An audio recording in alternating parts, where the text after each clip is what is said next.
What makes technology lifecycle services so important in our AI powered era? And let's get to know our amazing expert for today's discussion. He is the sales director at Glasshouse Systems. Let's hear from Kyle Foster. Thank you, Ella, and good morning or good afternoon, depending on where you are, everyone. My name is Kyle Foster. As Ella says, I'm the Director of Infrastructure Services and Consulting at Glasshouse Systems. Um, GHS, as we're more commonly known, is a North American technology services provider specializing in infrastructure, sales, and support, cloud computing, and managed security services. So a fairly diverse set of offerings. Prior to joining GHS, I had a very long career with IBM Corp, where I led a number of business lines there, including servers, storage, some professional services business lines, and technology lifecycle services.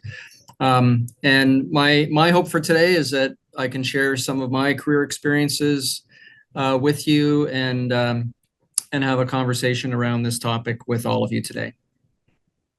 Thank you, Kyle. Thank you so much, Kyle, for joining me today.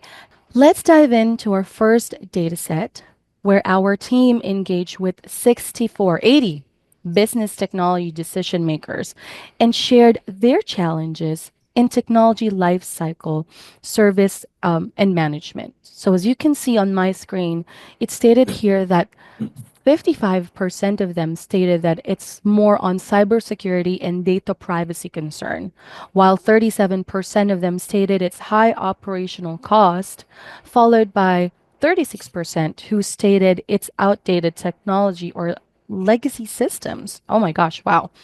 Kyle, does this fit with your findings? And what do you think are the most common issues for multi-vendor environments? Sure. Thanks, Ella. Yeah. So first of all, I think the top few answers to the survey question really align with my own observations of, frankly, the majority of clients that I work with on a regular basis, right? Security, dealing with technical debt, I'll call it, and cost, doing more with less. Those are certainly the top issues of the day, right? Everyone usually wants to talk about that. When you look specifically at multi-vendor deployments, which I guess is kind of the question you've got bolded on the left, the most prevalent issues that I hear from clients and organizations fall under probably three categories: complexity, support, and management. So maybe I'll just speak for a moment on each of those. For complexity, what they're talking about, or what I'm seeing, is the typical things you would expect in a multi-vendor environment: interoperability issues, dealing with and managing co-requisite and prerequisite software or patches or fixes or technologies.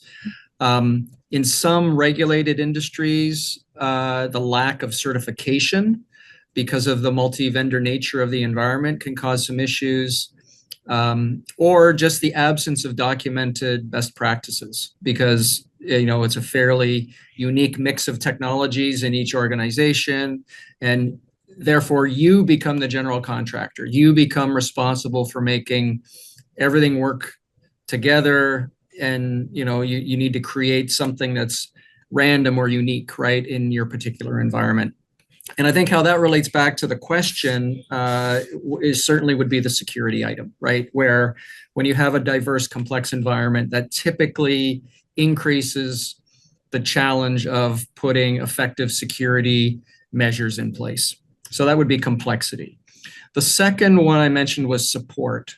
And so this is, again, kind of typical or common activities that need to be addressed or managed in any environment, but are more challenging in a multi-vendor environment. Troubleshooting, right, when problems arise. Going through the process of problem determination, or replicating the problem in a lab environment or in an environment where you can help drive problem resolution. manufacturers are either less able to assist, or in some cases, they're less willing to assist, which is, I guess, at the end of the day, sort of the same thing, because they aren't going to be responsible for anything that's beyond the scope of their own product. And ultimately, what that leads to is extended resolution times. And for me, relating again back to the survey questions, extending a resolution time ultimately drives up cost. We're thinking about cost in terms of dollars and cents of the money going out of an organization to do support, but I think there's also an implicit cost that if you can't support the systems and they're not delivering the benefit that the organization needs, there will be a cost to that, whether it's poor service, loss of customers, loss of revenue, whatever the case may be. So that's support is the second one. And the third one is management. The more diverse your environment, the more multi-vendor your environment, the more diversity of skills are required for you to look after it. In many cases, something gets built that's fairly unique, and there's that one person who has that institutional knowledge that is the only one maybe that remembers how it all went together 5 years ago or even longer. And so that puts you in a position of risk when you only have that one person who really understands how to troubleshoot it or how to fix it or how it was put together. And ultimately, that makes managing currency more problematic for interoperability, for maintaining your security posture, some of the things I spoke about earlier, because again, you are the general contractor. So this one links to that third survey question, which was really around technology debt, right? I can't stay current. I've created this hole for myself because it's very difficult to transition from the complex, hard to support, hard to manage multi-vendor environment I have into something that's current or something that's new. Thank you, Kyle. We have some questions from the audience. I'm just going to showcase two. The first question that I'd like to share with you, Kyle, a question from the audience. What are the risks of relying on AI to manage TLS, and how can businesses mitigate them? Okay, so that's a good question. I think what you're seeing or what we're seeing start already is artificial intelligence infused or built into a lot of the management tools that are being used, right, to manage environments. So I think that ultimately is a benefit in the long term because enabling AI to learn and then to take actions on environmental technology issues in your environment is a tremendous advantage. It decreases the number of people that you need. It protects you if you only have requisite skills within one person and they're on vacation. The challenge, I think, with the adoption of AI-infused technologies to help manage the life cycle of products is having the trust initially to let the tool do the work, right? To hand over the keys and take your hands off the steering wheel. I could give you different car analogies, I suppose, to let the system actually go do its work. So that's where the industry is going. I think that it's still in its infancy, but as complexity increases and as I think our trust in the automation and the artificial intelligence infused into the automation, as our confidence increases, then I think risk goes down and we start to reap a lot of benefits from artificial intelligence. Thank you, Kyle. Another question from the audience. How does TLS improve AI model lifecycle management from development to deployment and retirement? How does TLS improve AI model lifecycle management from deployment and retirement. So, sorry, that was just part of one question, Kyle. Yeah, yeah. You know, I I don't know that um, I don't know that it does completely. I think AI plays roles in the entire cycle, if you will, of technology lifecycle services. Um, for example, it wouldn't necessarily help with strategy or consulting. It may not help with licensing and procurement, but it certainly can help with optimization and operational support.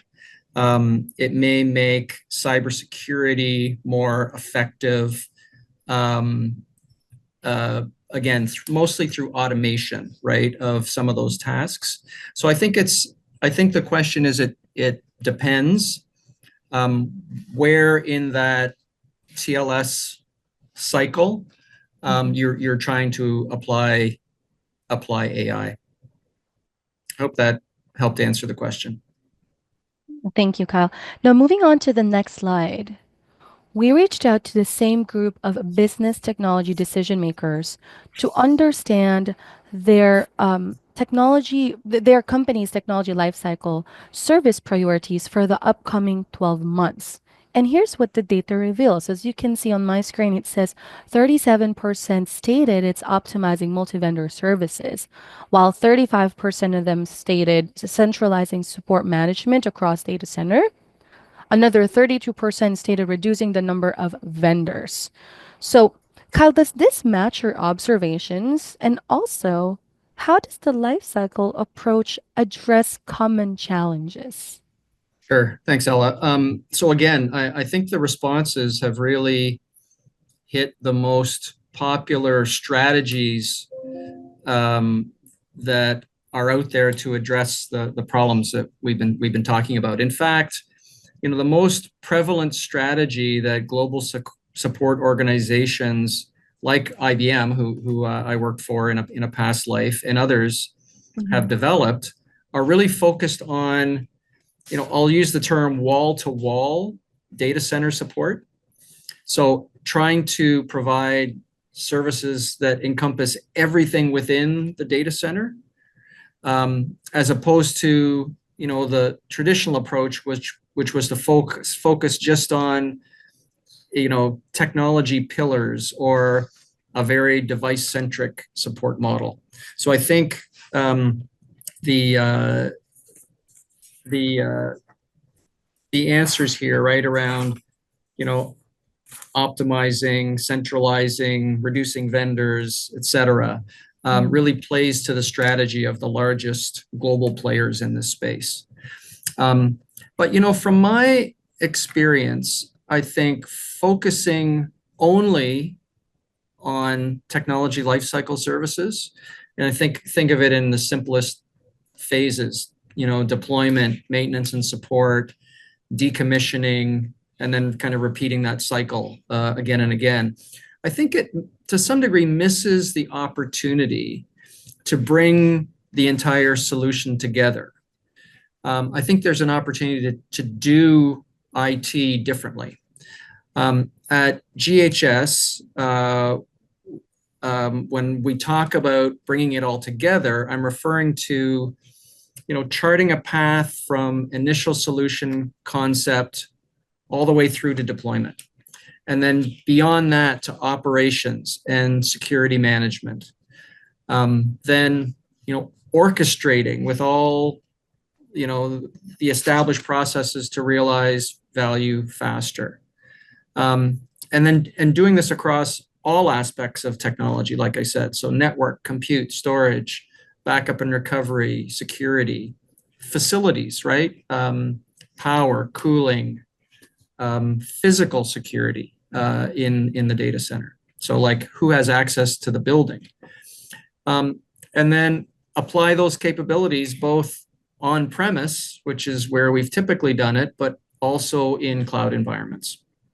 So in other words, it's really beginning a journey to redesign and eliminate the complexity problems that we talked about a few minutes ago.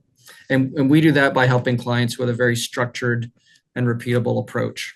Strategy and consulting, solution design, licensing and procurement, acceptance and implementation, optimization and operational support, managed services in some cases, and finally, cybersecurity services, which really kind of ties it all together in, again, a virtuous cycle that can repeat again and again and again for each app or each workload, for each technology, for each location within an organization.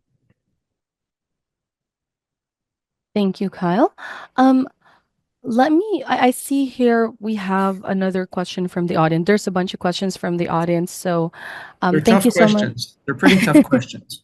Yeah, we really have an engaging audience here. So we will answer as many of those questions as possible on our Q&A session. But for now, for each of the deck that I'm presenting, we're going to showcase maybe at least two questions. So here's the first question that I have from the audience for you, Kyle. How does TLS enable organizations to optimize their AI investment and reduce technical debt? um, can you read that one more time for me? Yes, let me go ahead and go to that question one more time. How does TLS enable organizations to optimize their AI investments and reduce technical debt? So, so interestingly, that's a good lead into almost the next section that we're going to go to. But Mm, I'll start to talk about it now. I think one of the biggest issues that we have with AI, with application modernization, with managing technology change, frankly, is skills, and skills from a number of dimensions. It could be uh, capacity of skills. It could be expertise of skills. And so if we just take AI and pretend it's an application, right? And or a modernization project for an application. Um, the the challenge that organizations have, if you have only a finite capacity of technologists and skills and engineers, et cetera, to work on things, you need to you need to you need to take things off of their plate before you can engage them on higher value projects and opportunities for the organization, like AI would be for sure, right? So I think where TLS can help is by, looking at the technology stack, if I can use that term, in an organization, and identify those things that either have low value or are easy to have someone else manage, and take those and essentially outsource or outtask those things to another organization for the purpose of redeploying and reskilling even your existing employees to those higher value projects like AI would be in this case. Thank you, Kyle. Another questions for you. How does predictive analytics in TLS improve IT budgeting and resource allocation? Wow. Okay. So there's a bunch of things to unpack in that one. So I think where AI has the biggest impact in the IT environment would be around three things: observability, resource management, and cost management. And and those three things are all kind of legs of the same stool. For example, it's hard to manage costs of something that you're not able uh, to wrap your arms around or not able to visualize. So that's where observability comes into play. And observability basically is a set of tools like Instana as an example, which is one observability tool that can give you insights into everything that's in your technology environment, right? In your data center, in your farm, to use a simple term. When you move up the stack, I'll call it, to resource management, what resource management does is now knowing what the environment looks like because of the observability tools input, Mhm. can now look at a very complex relationship between all of the different resources and assets that are required to deliver performance of a business application.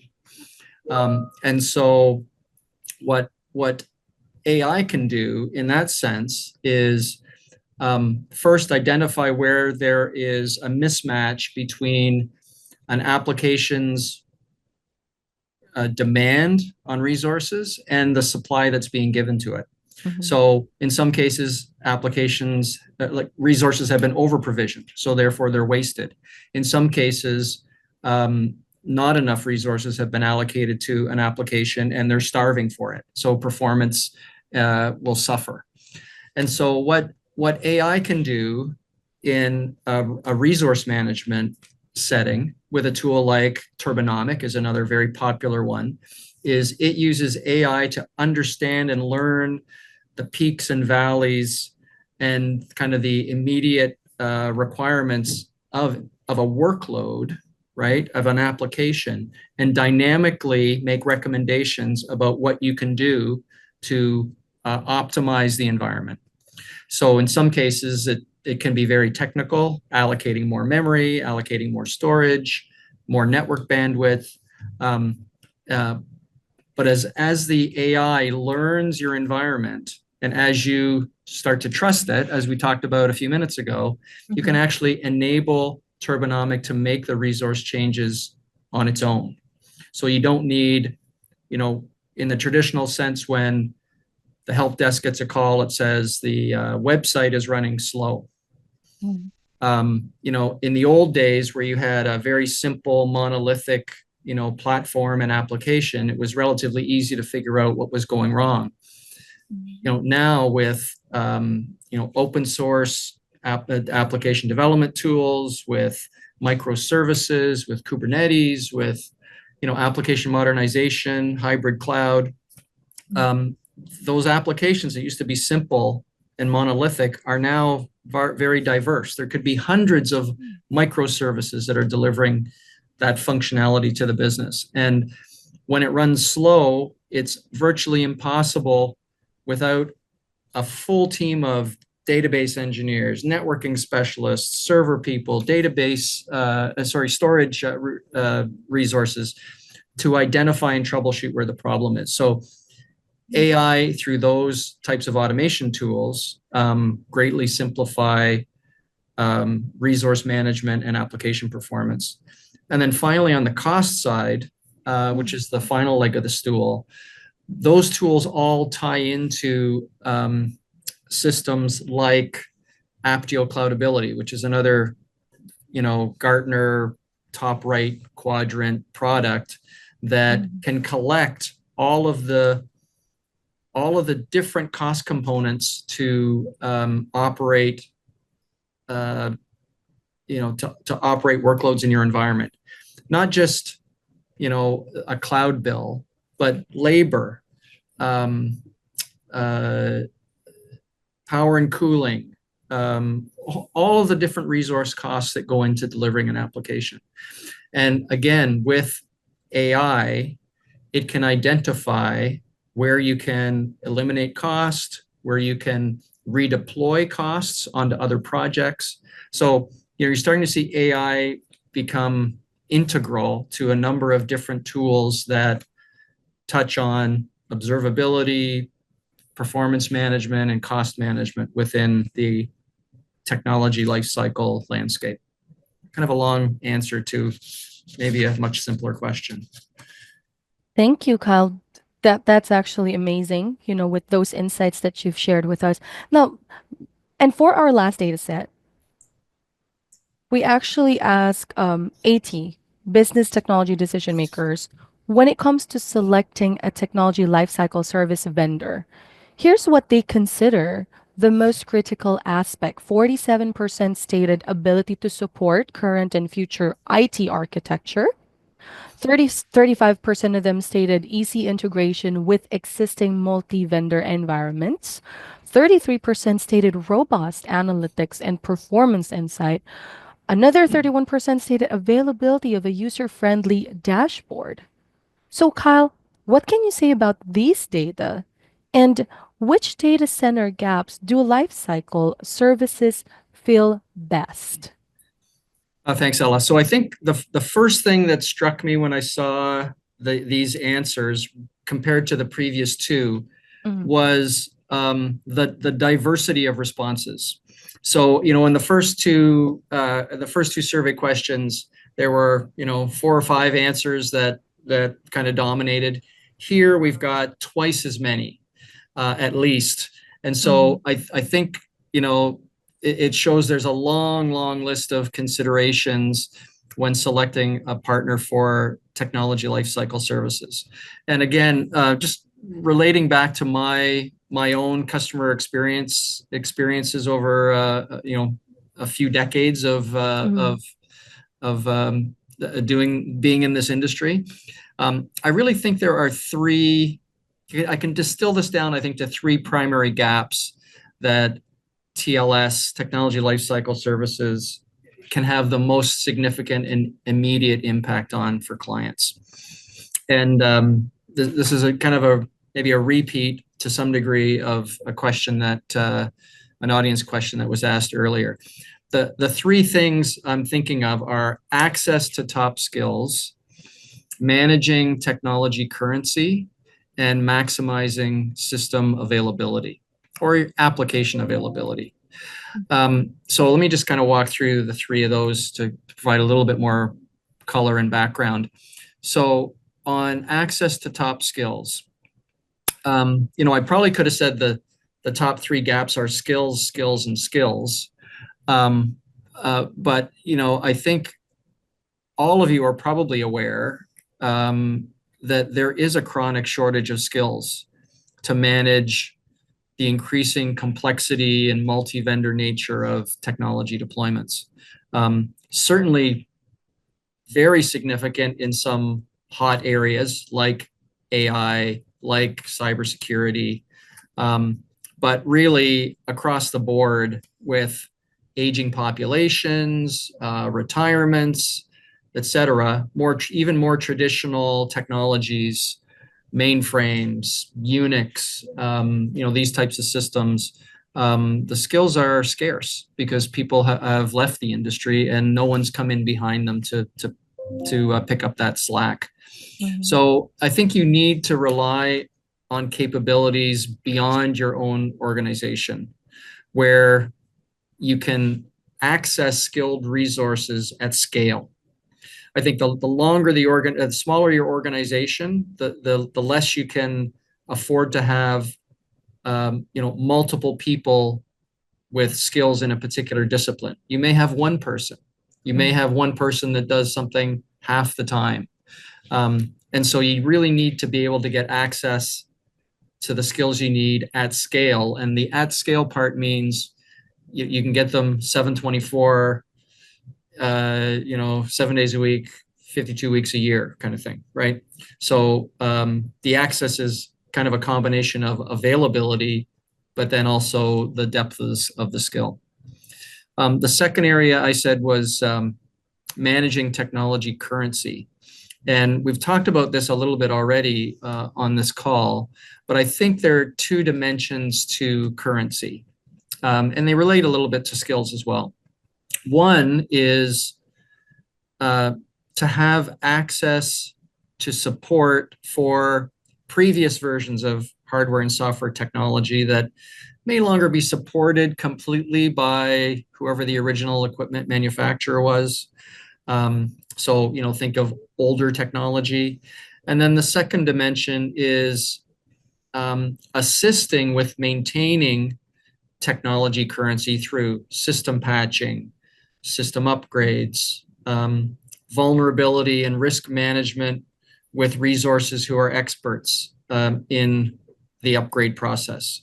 So you can lean on organizations to manage the both tails, if you will, of the kind of technology bell curve, right? Mhm. Help managing the older systems where skills are now scarce because of retirements, perhaps, Mhm. and augmenting skills in new areas where you're still trying to skill up and develop those talents in house. So that's access to skills, managing technology currency, and then the third one was maximizing system availability.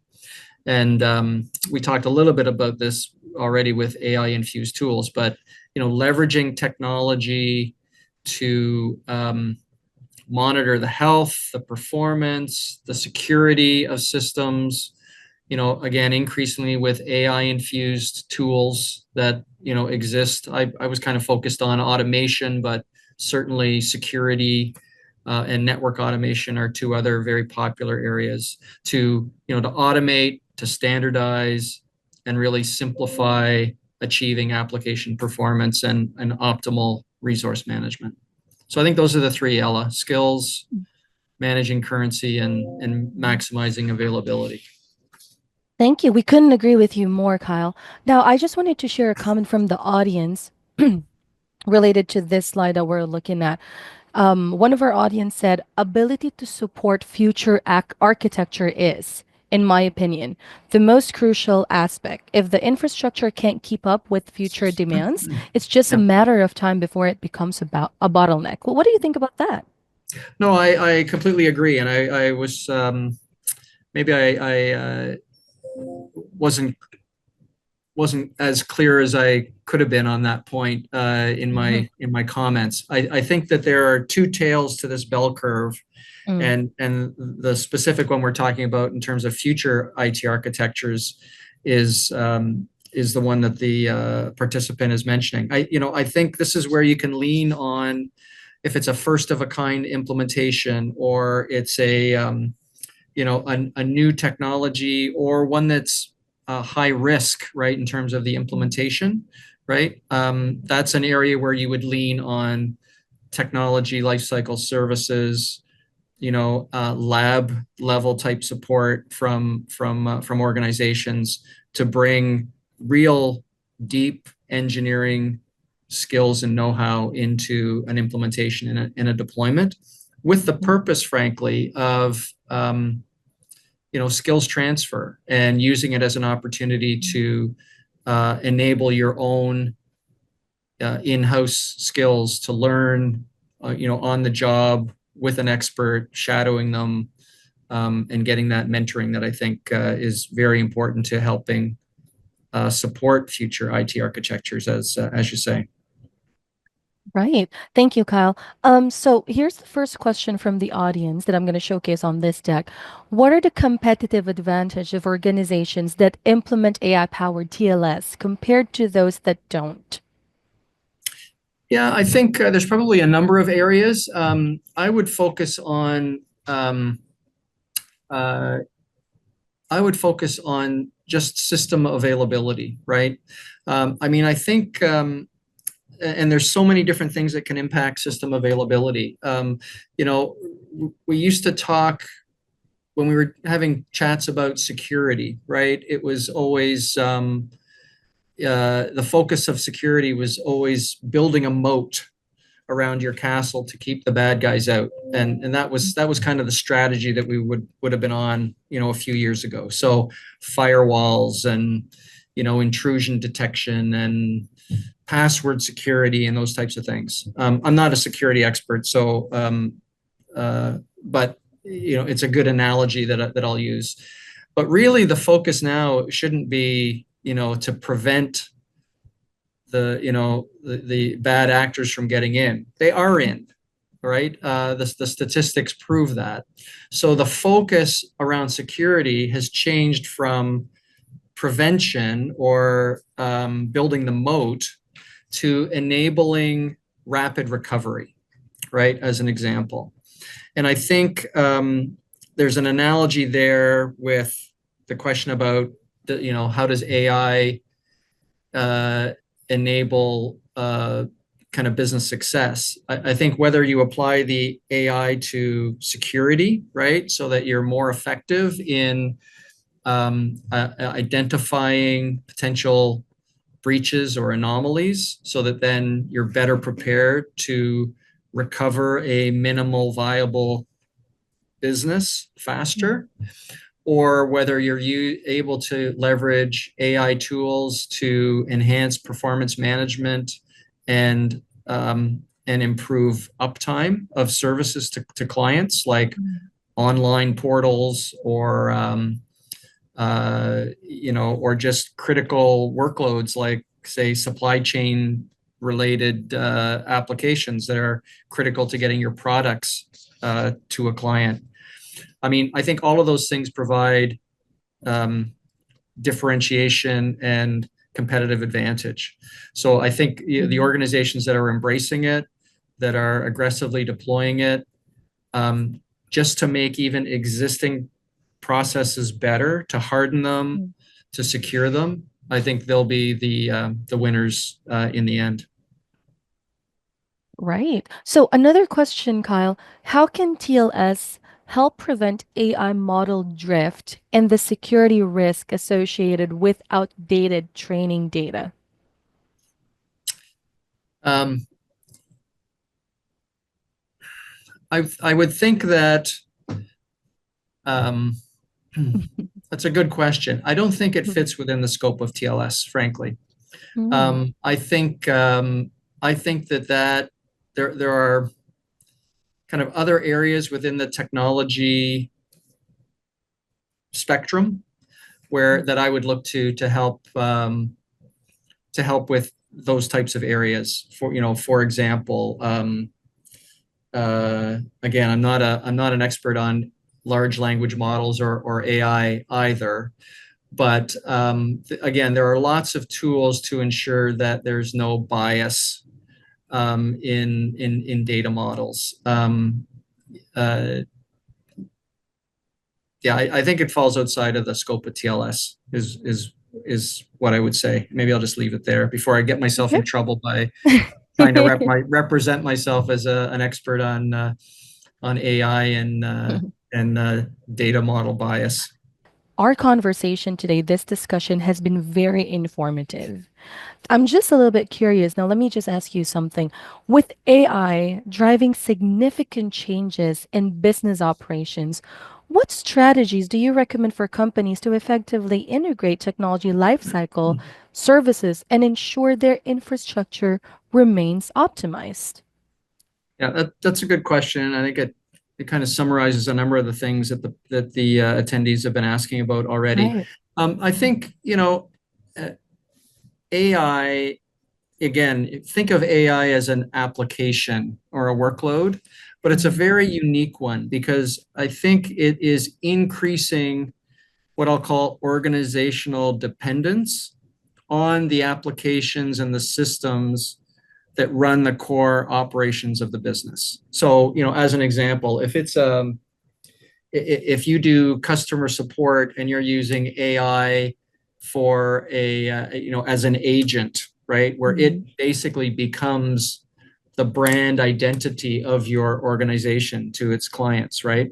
That's a mhm, pretty uh, that's a pretty important application. It right, has, and leveraging AI in that case significantly increases your dependence on the systems that support that application for the business. And I think it's causing organizations to revisit their enterprise and data resiliency posture, right? Which is one of mhm, the key elements of TLS. We haven't talked about it a lot. mhm, But AI isn't the only driver, right? It's an important one, but it's not the only one. So, I have a client in the financial services industry, for example, who must comply with evolving regulations regarding mhm, business continuity. So they mhm, made significant investments in redundant systems to align with those industry regulations. In another case, I've got a client who is located in, I'll call it a weather challenged location.